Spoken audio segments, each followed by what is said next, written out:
Check 1 2, check 1 2.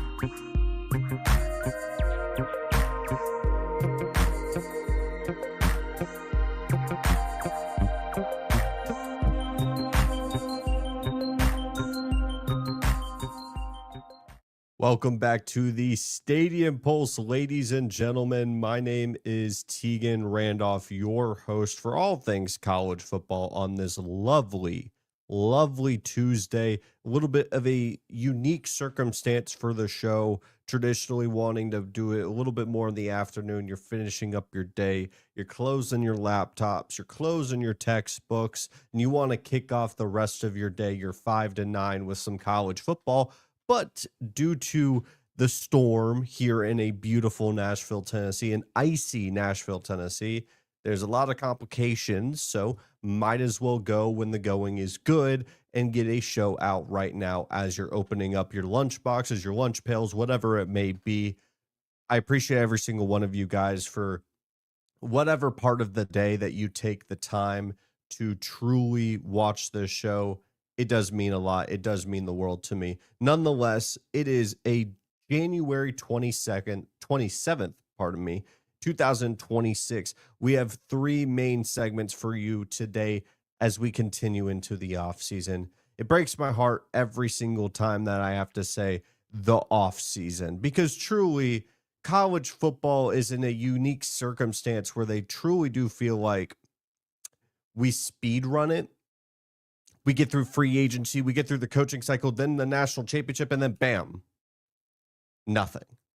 I mean, we get some Darian Mensah news. We get a little, crumbles here and there, but truly it's nothing of substance like how the NFL has it segmented, where we're about to close the NFL season, the Super Bowl, then we get a little bit of a break. You have the combine, then we get to draft season, free agency, all these different things.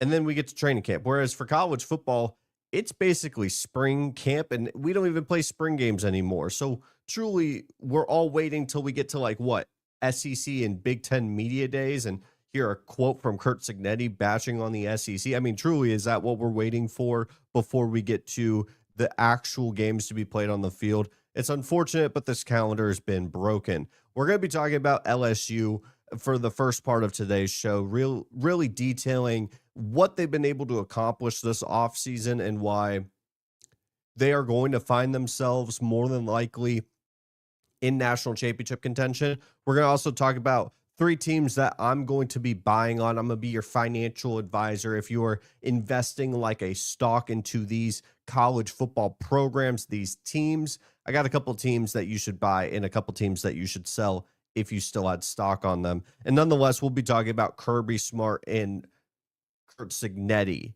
who is the best coach in college football, because that's been a point of discussion for some college football fans on Twitter. I think a couple of people are being a little disingenuous with their arguments. Nonetheless, let's get the Stadium Pulse started.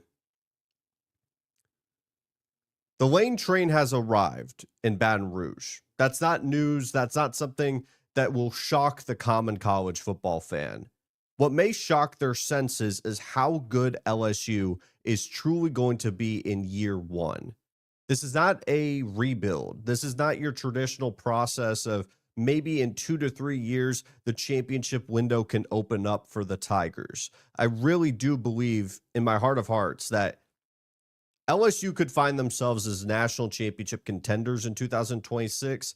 And it's not that far off from bare minimum at their expectation level should be the college football playoff. I frankly see no excuses barring injuries that they missed the college football playoff. Now, it is a 12-team format. We do give Notre Dame special treatment in 2026, all the different things, but they should still make it solely off of the roster talent that they've been able to get to during the transfer portal, and as well as an underrated recruiting class with some key pieces that could make year one impacts. I think of Lamar Brown. If they really do figure out what does he do best at the collegiate level, as he is a 5-star athlete, he could play D-line, he could play offensive line. Where does he fit in the grand scheme of things for LSU? But nonetheless, they've made impact transfers. We've made impact hires. We've made all the right pieces to set up LSU to be not just hype, because last year was all hype. It was Garrett Nussmeier, it was Berrien Brown, it was all the different pieces on the offensive side of the ball. Then you're going to have Harold Perkins, Whit Weeks, Mansour Delane, all these different pieces on the defense, and yet it still didn't work. Well, that was because the fish rots from the head, and the head was Brian Kelly. Now you have Lane Kiffin. And the very first thing I wrote down, regardless of the roster acquisitions that were made, because they made great roster acquisitions last year, or at least that's what they were projected to be, they have a coaching tandem that should strike the fear into any head coach that LSU will face. Number one, Lane Kiffin can score points on anybody. If you're able to put up a 40 ball on Kirby Smart's defense, regardless on if you believe it's the 2022 Georgia defense or the 2026 Georgia defense, if you are able to put up points, you are going to be a head coach or an offensive coordinator that should strike fear into any given defense. That's the litmus test. If you're able to score on Georgia and Kirby Smart multiple times, because it's not just Lane Kiffin, it's also the offensive coordinator that was able to produce against Georgia in the college football playoff. Now, that's partially because Trinidad Chambliss went scorched earth. And maybe Trinidad Chambliss is an anomaly, but we always talk about these coaches and these coordinators who are almost QB proof. I think Steve Sarkisian got that label for a very long time, and we've come to realize that may not be the case. Lane Kiffin is quarterback proof. No matter where these people have been able to play their football, if it's Elon, I don't even care if they've never played a lick of high school football. I think he's going to be able to produce with any given talent at the quarterback position for LSU. It just so happens that in the transfer portal, they were able to get the number one quarterback rated by most websites and metrics, Sam Leavitt, out of Arizona State. Now, would I say Sam Leavitt is my number one quarterback in the portal? Personally, no. But he definitely would be in the conversation for top 5 bare minimum. And a lot of people have the notion and the narrative around Leavitt that is through the lens of the NFL draft, and there's plenty of red flags. And there's going to be more red flags now that he goes to a Lane Kiffin offense. But nonetheless, you know what he's going to do? He's going to produce. Because what Lane is going to be able to get for Sam Leavitt, the talent, is I believe he's going to be able to corral some of the volatility that we saw within the Kenny Dillingham system. Because what Leavitt's able to do at a very high level, similar to previous iterations of Ole Miss quarterbacks, is he has a very solid arm.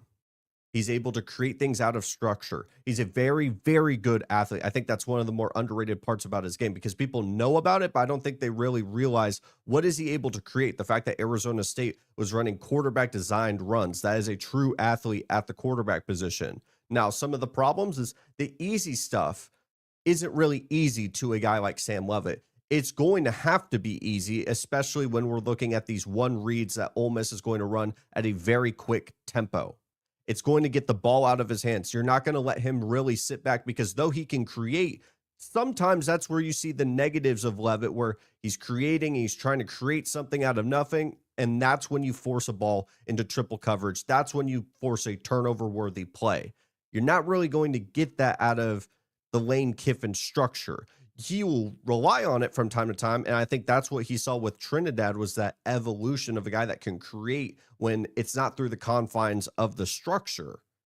And Leavitt is just a match made in heaven for this offense, regardless on if you believe that he's the number one quarterback in the portal. He's the number one fit for LSU. But that's not just it. You go to the defensive side of the ball, because it's not just Lane Kiffin and Charlie Weiss, the offensive coordinator, it's Blake Baker. And Blake Baker, time and time again, is going to get hyped up on this page. He's going to get hyped up by every media outlet because he's legit.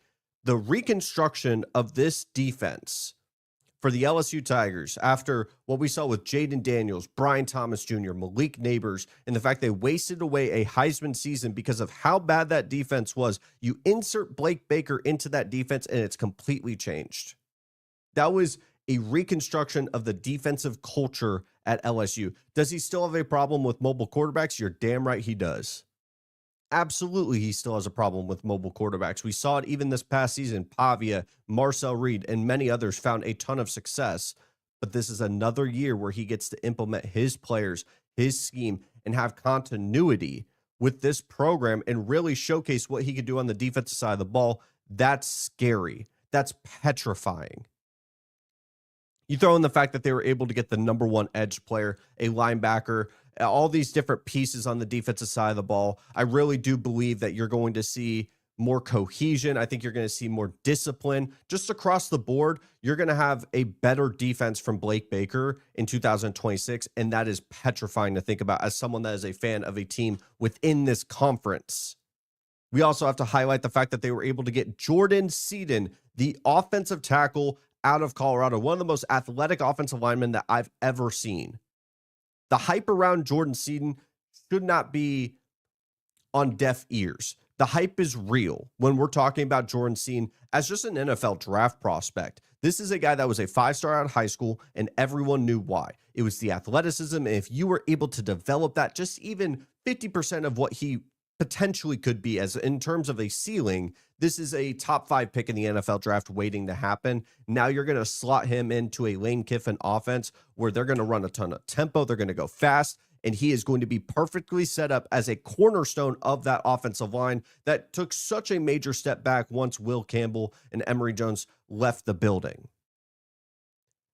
And that is the tip of the iceberg of what they were able to do this offseason, because I didn't even mention the wide receivers. I didn't even mention the retaining of guys like Trey'Dez Green, Harlem Berry, Caden Durham, the running backs, as I just mentioned, all these different pieces that were retained. And then you're able to keep a guy like Lamar Brown on campus, a 5-star, a Louisiana native. There's so many things that Lane Kiffin has been able to accomplish in his early tenure at Baton Rouge that is remarkable and has them set up to be national championship contenders. But we could talk about the roster. We could talk about the coaching staff. What does that schedule look like? Because right now it's late January. Not a damn person that isn't a college football sicko has been looking at the schedules. And I'm here to tell you what the schedules look like right now. Now, this is just a high level view. I'm not pulling it up on my screen. LSU got a favor from the offices of the SEC because what the schedule looks like is a free path to the college football playoff if they get the job done.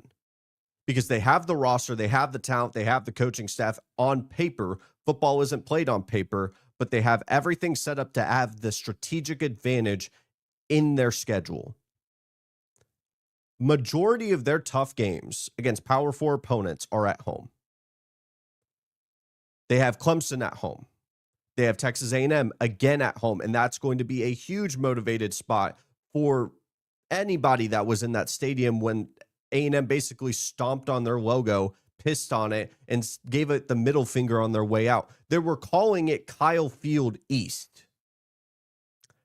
And you get to bring them back home. You get Alabama at home. You get Texas at home. All of these games projected to be night games, which we all understand how difficult it is to win in Baton Rouge, in Death Valley. And your most difficult away games is Ole Miss, which will be obviously an extremely charged environment for what the events were with Lane Kiffin and Ole Miss. Not trying to disregard that.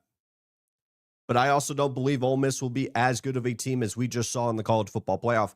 I have a prediction set that I believe that this Ole Miss team that we just saw will be the best version of the Pete Golding era because, frankly, all the thumbprints and fingerprints across the board are around Lane Kiffin and Charlie Weis, and they're not a part of the building. Now, unless Trinidad Chambliss plays in this game, I would still favor LSU to be able to walk into Oxford and win this game. Now, we got months to analyze that game because it's not going to happen tomorrow. But that's the most difficult away game that you got on your slate, paired with Tennessee. Not trying to discredit it. It's an SEC schedule. It's a 9-game SEC schedule with 1 bye week. That's difficult. But for all intents and purposes, you look across the league, there's more difficult schedules. And the way that it sets up, it looks like they're going to be able to have time to ramp up. You're going to have a transfer portal class with the transfer portal king that's going to be able to gel this roster. Is this a top 5 team in the country? Is LSU a top 5 team in the country? I think people are asking the question. And if it's not people, it's me. Because I released my top 15 rankings by way too early. And I think I had LSU 7. And that was before the Jordan Scene transfer edition. And that's an instant. You plug and play him right at left tackle. And you may have an All-American right there. I think you can make a fair argument LSU's top 5 in the country. You can make an argument LSU is a national championship contender. We're not going to make these predictions in January. But I'm telling you right now, that's a team. If you want to buy early as possible, LSU is a team you got to circle. LSU, the conversation starts and ends with LSU as a potential sleeper team to rise up into the national championship contention in year 1 of Lane Kiffin. We got a couple of people in the chat. I want to say thank you. I understand everyone lives a very busy life. I hope you're staying warm. This is all powered by Kretschmann Media, not my electricity. Shout out to Nashville. But Kretschmann Media has helped build this channel up, and we've had extensive growth in 2026, and I want to keep that momentum going. That's why I'm doing a video and a show right now during lunchtime. I got to go eat after this, but I want to talk about some ball with you guys. So nonetheless, leave a like, leave a sub. I have to say it because the metrics tell me if I don't say it, you guys won't do it. So if you could leave a like, a sub, anything across the board means the world to me. Which teams should you sell or buy in 2026? I am your financial advisor for all things college football. If college football programs and teams were a stock, I'm trying to tell you, you need to buy into these teams. You need to sell these teams because we're looking through the vacuum of 2026. Do you believe that this team could hit their win total, maybe even exceed it, maybe even go to the national championship? You should buy in now. You should be pushing your agendas now. Or maybe the inverse. You don't believe this team is what they say they are. You don't believe what the media is telling you. Maybe you believe that Texas, who projects more than likely to be the number 1 team going into the next preseason, maybe you want to fade them once again. Maybe you don't believe in Steve Sarkisian and Arch Manning. Maybe you don't believe in Julian Sayin and you think the addition of Arthur Smith is going to ruin this offense, which it won't, by the way. I'm here to tell you. Here are the teams that I would be buying on, and here are the teams I'm going to be selling on for the college football season. The first team I'm buying into for 2026 is LSU. We just talked about it. We've talked about Jordan Seaton. We've talked about Sam Leavitt. We've talked about all the transfer portal additions. Frankly, at the core of it, and the reason why I believe it so much is, number one, their schedule. A lot of their home games are very much favorable, and their 2 difficult away games is just Ole Miss and Tennessee. Not trying to disregard those. At the end of the day, there's much more difficult schedules in the SEC.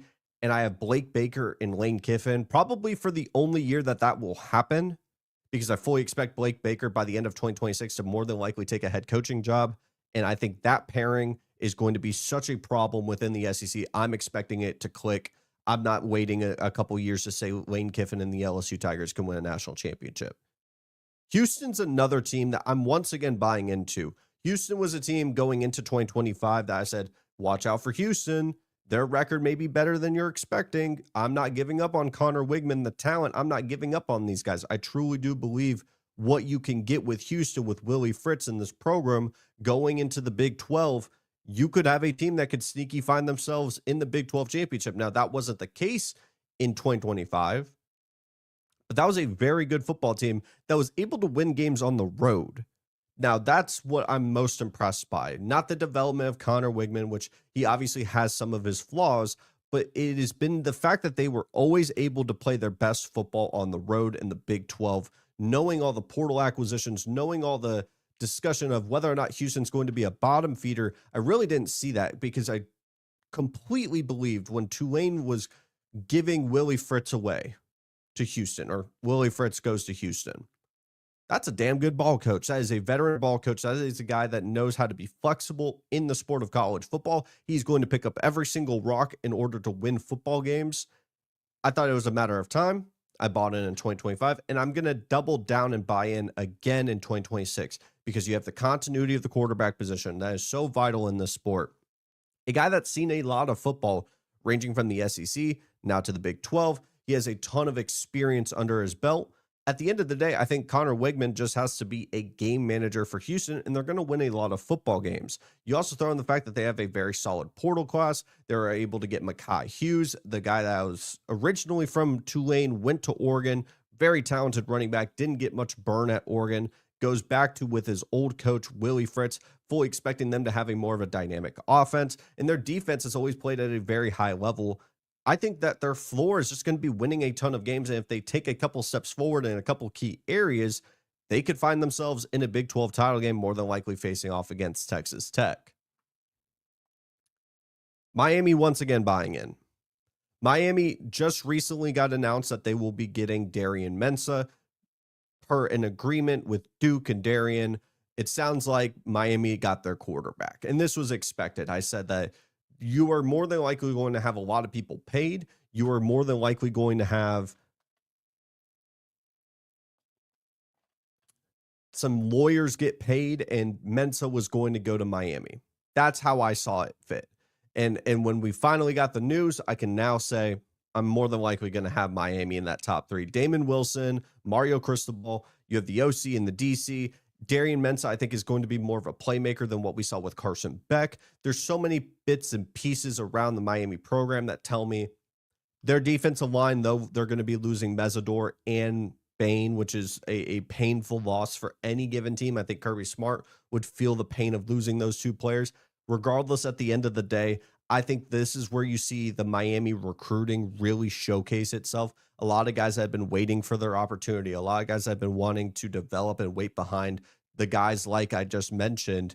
You are going to be able to see a potentially more dynamic front seven from Miami that was already the strong suit of the team. I think they will miss some key pieces, but nonetheless, there's no reason for me not to say with Malachi Toney, Darian Mensah, Mark Fletcher returning, the defensive linemen returning, the linebackers, all these different pieces on this team, and the talent level isn't a question. The coaching isn't a question.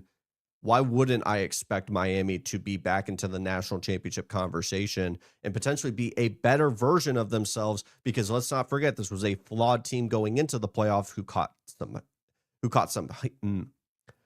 fire.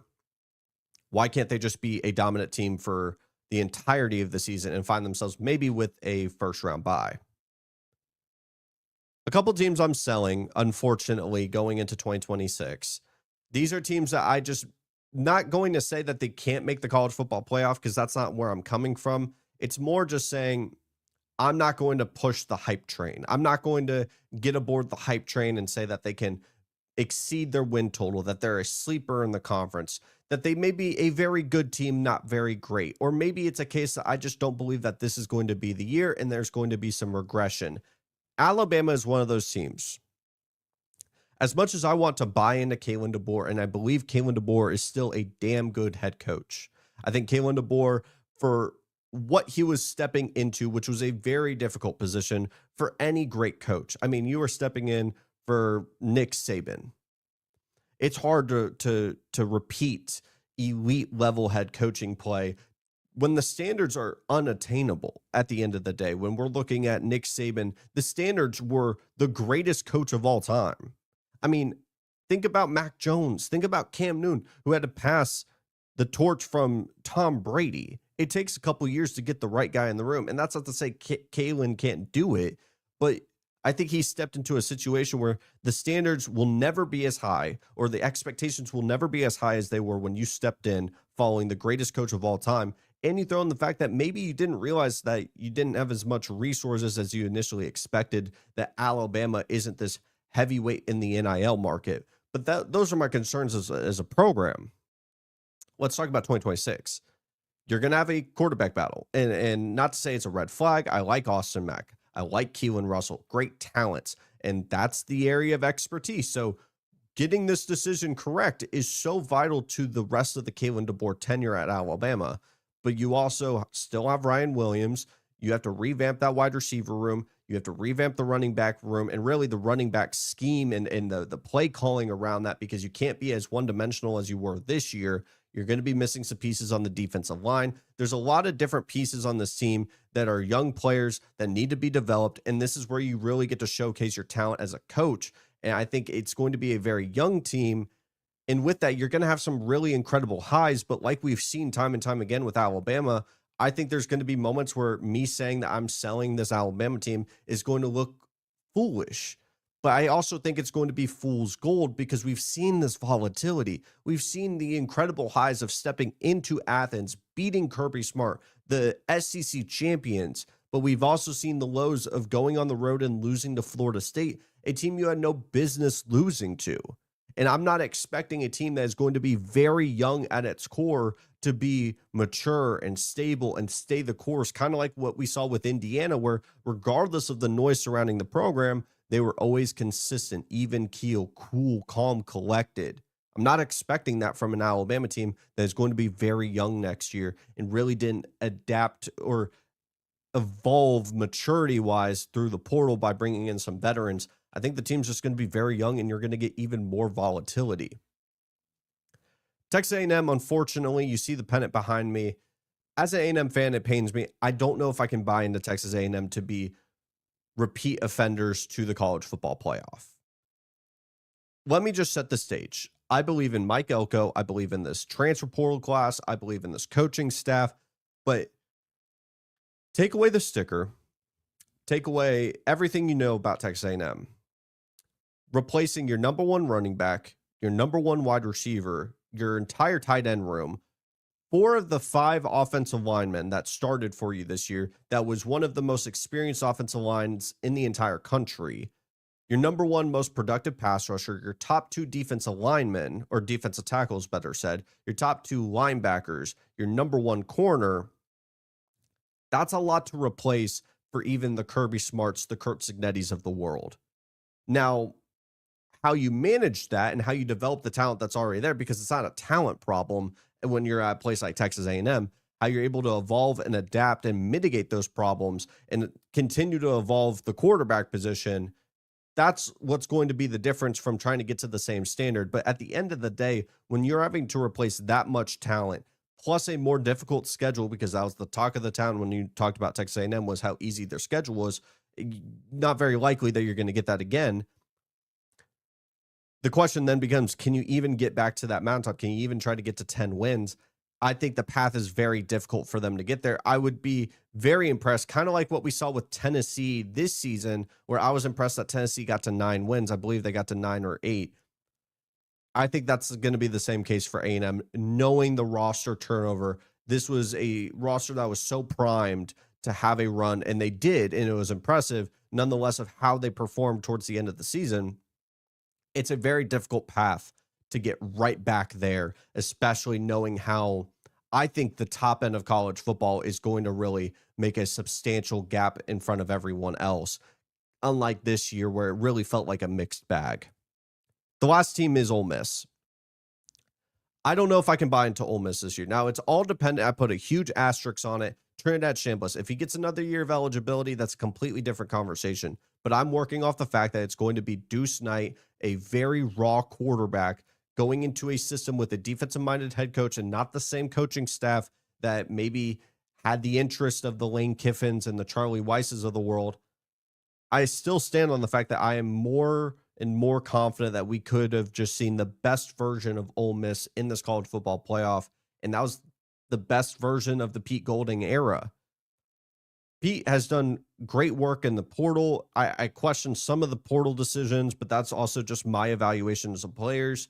And I don't know if they're going to be able to be a team that can offensively really get close to that same level of efficiency and high level play when you're taking away that entire coaching staff. And Pete Golding did really good with what that defense was, but when that defense maybe has to be on the field a little bit longer, maybe we see a couple more cracks that not a lot of people are anticipating. I understand Ole Miss fans really want to believe that they can just be this team that's a continuous powerhouse, but I questioned the hire at the time. I questioned some of the transfer portal decisions. I don't know if Ole Miss is a team that I personally can buy into in 2026. So those are the teams. There's going to be plenty more. We're going to do this a couple of times throughout the offseason, but my initial thoughts as we are in January, those are the 3 teams that I would buy. Those are the 3 teams I would sell. Lastly, we have to finish up the show. We have a couple people in here. Once again, thank you so much. It's like talk show radio. I got to always remind people, leave a like, leave a sub. It would mean the world. This is college football. This is the Stadium Pulse. My name is Tegan Randolph. We do college football 3 shows a week. We post as many times as we can throughout this week. So if you want more college football, if you want more free content, a sub is what keeps the world spinning for us. It's what keeps the lights on. So it would mean the world if you gave this a like, a sub, anything across the board, even a comment. I love interacting with you guys.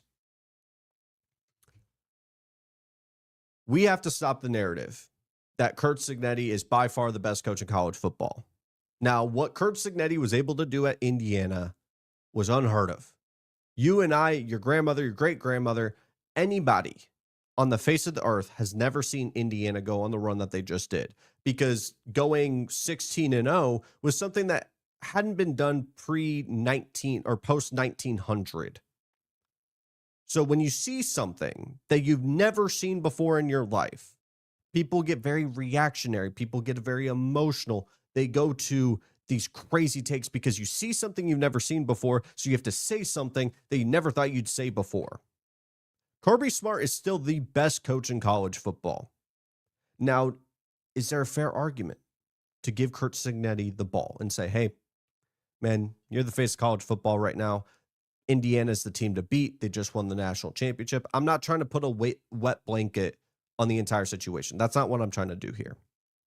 And if you really want to go through the rabbit hole of, would Kirby Smart be able to accomplish what Curt Cignetti just did at Indiana? And that's the core of your argument. I can hear you out on it. But at the end of the day, my side of the coin is going to have more longevity. It's going to have more national championships. I'm going to have a lot more substance to chew on in terms of Kirby Smart still being the best coach in college football. Now, if you want to say, well, he hasn't won a playoff game since 2022, I will also rebuttal with the fact that he's been able to win the SEC back-to-back years in what is seen as a down year for the overall SEC, of course, but also for Georgia. For Georgia standards, they are still winning the SEC. It's impressive nonetheless. I think a lot of people tend to see that G and they know the dominance of Kirby Smart and forget where the program was before Kirby. They were the team that had all the resources in the world but couldn't ever get over the hump, and Kirby was the one that got them there. And I think that is something that has become lost on college football fans, was him being the guy that took the step forward. Very similar to like Texas A&M for a very long time, and they're still relatively in that zone of a team that has all the resources but could never really get to the mountaintop. And maybe Mike Elko is the guy that gets him to the mountaintop, but Kirby was able to do it. And Kirby's been able to sustain it for a very long time in a sport where everything is changing around him. Everything is breaking, or there's a new change here. He is staying consistent, and the program is continuing to stay consistent. And he's been able to produce high-level talent, get players to the NFL draft, win football games, and check every single box. Now, did he not win a championship this past season? No, he did not. Because what Curt Cignetti was able to do is do the quickest rebuild that we've seen in college football history. First year, get Indiana to double-digit wins, which they'd never been able to do, and get them to a college football playoff. And then in the following season, go 16-0 and win the national championship and the Big Ten championship following as well. That's incredible. But if you're asking me who is the best coach of college football, 2 years isn't going to change my mind for a guy that's been doing it for a decade. Call a spade a spade. It's very similar to when we were having the conversations with Nick Saban and Dabo Swinney. Dabo Swinney in the prime of the 2010s was someone that built up an incredible culture, incredible rosters, incredible runs, was at eye level every single season, it felt like, with Nick Saban in Alabama. But the reason why I said at the time, and the reason why people did at the time as well, went with Nick Saban, was because not only was he able to do everything that Dabo was able to do, but also have a schematic advantage. And those are the little differences if I'm talking about the best coach in college football, because a lot of people are going to have the same assumption across the board. of where we're doing the hypothetical situation. If you swap their positions, what happens with each program? Curt Cignetti, if he goes into the next couple of years and elevates the talent roster, they're one of the most dominant programs in terms of talent, and they're 5 stars across the board, 4 stars, and they're winning championship after championship, then I really have to say he's the best of the best. But you can't make the assumption as the talent roster grows that it's automatically guaranteed, sign, seal, deliver. It's yours, that they're going to win the same level. Who knows? Maybe this Indiana team's an anomaly in that this was the right culmination, right ingredients, and you made the perfect thing, and this is the only time we're going to see it. There very well could be the case that we see Curt Cignetti elevate the talent roster like he's been able to do this past transfer portal and for the next following seasons, and the NIL continues to grow. Mark Cuban continues to fund it, and they win multiple championships. And at that point, I wave the white flag. But I'm not just going to let 2 years blind me from sustained excellence that Kirby Smart has. And that's what it is at the end of the day. Kirby gives me some the schematic edge. Kirby gives me the longevity. And at the end of the day, people underrate what Kirby does. I think because they've seen it so many times and they've become so accustomed, their eyes have adjusted to what Kirby's been able to accomplish, that they aren't really appreciating what they've been able to see in live time. And I still have Kirby as the greatest coach in college football as of right now. Nonetheless, that was the Stadium Pulse, ladies and gentlemen. We're almost at noon, 11:56 right now. 36-minute show. We got a couple people in here. Hi. Hope you're doing well. Hope you're staying warm. My name is Tegan Randolph. This is the Stadium Pulse. I will see you guys next time on Thursday if we got some power. We'll talk some more ball. Check out the rest of the page. Check out all the other channels that Crutchman Media does. We're on for an incredible 2026. I'll see you guys next time.